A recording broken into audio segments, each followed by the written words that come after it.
आज हम अपने शरीर की नाड़ियों की स्थिति के बारे में जानने का प्रयास करेंगे। दरअसल योग विद्या में हमारे शरीर में 72,000 नाड़ियों का जिक्र है, लेकिन इनमें से केवल 3 नाड़ियों का ही प्रयोग अधिक होता है। इसलिए इन 3 नाड़ियों के बारे में जानने का प्रयास करते हैं कि इनका ज्ञान हमारे लिए ज़रूरी क्यों है, इनसे हमें फ़ायदा क्या है। लेकिन इससे पहले हम यह जानते हैं कि नाड़ियाँ होती क्या हैं। जैसा कि अपने शरीर की नसों के बारे में सभी जानते हैं कि हमारे शरीर में जिस माध्यम से रक्त प्रवाहित होता है उन्हें नस कहते हैं।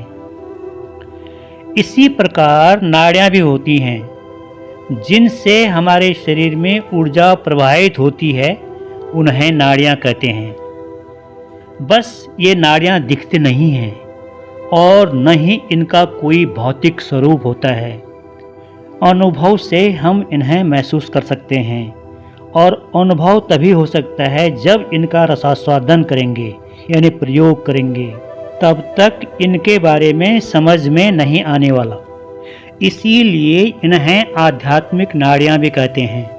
इन नाड़ियों का अपना निर्धारित पथ होता है, ऐसा पथ जो दिखता नहीं है मगर होता है, ठीक वैसा ही जैसा किसी हवाई जहाज का किसी दूसरे देश में जाने के लिए हवाई पथ निर्धारित होता है।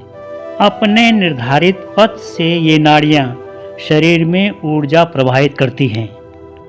ठीक उसी प्रकार जिस प्रकार वाईफाई से डाटाज दूसरे स्थान तक प्रवाहित होता है, यह एनर्जी प्रवाहित तो होती है मगर दिखाई नहीं देती। बस हमें महसूस होता है कि एनर्जी प्रवाहित हो रही है। जिन 3 नाड़ियों का प्रयोग योग की दुनिया में होता है उन्हें इड़ा, पिंगला और सुषुम्ना नाड़ी कहते हैं। इनका स्थान यानी पथ हमारे शरीर में कहाँ पर है, इसका उल्लेख हम पिछले वीडियो में कर चुके हैं कि रीढ़ की हड्डी के दाएं ओर पिंगला नाड़ी, रीढ़ की हड्डी के बाएं ओर इड़ा नाड़ी और दोनों नाड़ियों के बीच में सुषुम्ना नाड़ी यानी रीढ़ की हड्डी के मध्य में सुषुम्ना नाड़ी स्थित है। पिंगला नाड़ी धनात्मक और इड़ा नाड़ी ऋणात्मक आवेश में होती है। ठीक उसी प्रकार जिस प्रकार बिजली धनात्मक और ऋणात्मक 2 आवेश में होती है, जिनके द्वारा बिजली की पावर का निर्माण होता है। इन दोनों में से एक के बिना दूसरे की कोई उपयोगिता नहीं होती है। ऊर्जा निर्माण के लिए दोनों का होना जरूरी है। ठीक उसी प्रकार इड़ा और पिंगला नाड़ियों की भी स्थिति है। दोनों की समान उपयोगिता है। दोनों के एक्टिव होने से ही दोनों ऊर्जाएं समान रूप से बहती हैं, तो तभी हम ऊर्जावान बन पाएंगे। पिंगला नाड़ी को सूर्य नाड़ी भी कहते हैं, जो कि हमारे दाएं नाक के छिद्र से जुड़ी होती है। इसी प्रकार इड़ा नाड़ी को चंद्र नाड़ी भी कहते हैं, जो कि हमारे बाएं नाक के छिद्र से जुड़ी होती है। अब हम यह देखेंगे कि हमारे शरीर में कौन सी ऊर्जा एक्टिव है। इसके लिए हम अपना हाथ अपने नाक के सामने ले जाते हैं और दोनों नाक के छिद्रों से श्वास लेते हैं और छोड़ते हैं, तो आभास हो जाता है कि हमारा कौन सा नाक खुला है और कौन सा नाक बंद है। जिस नाक से खुली श्वास आ रही है जा रही है तो समझो वह नाड़ी एक्टिव है।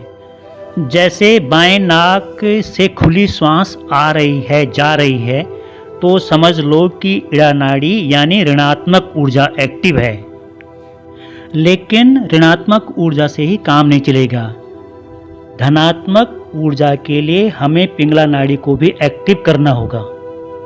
और जब दोनों नाड़ियों की ऊर्जा एक साथ एक्टिव होती है तो तब सुषुम्ना नाड़ी एक्टिव होकर हम ऊर्जावान बन पाएंगे। इसके लिए हमें श्वसन क्रिया के बारे में समझना होगा, हमें समय देना होगा, तभी हम समझ पाएंगे कि कब हमारा बायां नाक एक्टिव होता है और कब दायां नाक। शरीर को अधिक ऊर्जावान बनाना है तो दोनों नाकों को अच्छे से खोलना होगा, ताकि समान रूप से दोनों नाड़ियों से ऊर्जा जनरेट हो सके। और जब हमारे पास पर्याप्त मात्रा में धनात्मक और ऋणात्मक ऊर्जा उपलब्ध होती हैं तो उस स्थिति में सुषुम्ना नाड़ी पर इसका प्रभाव पड़ेगा।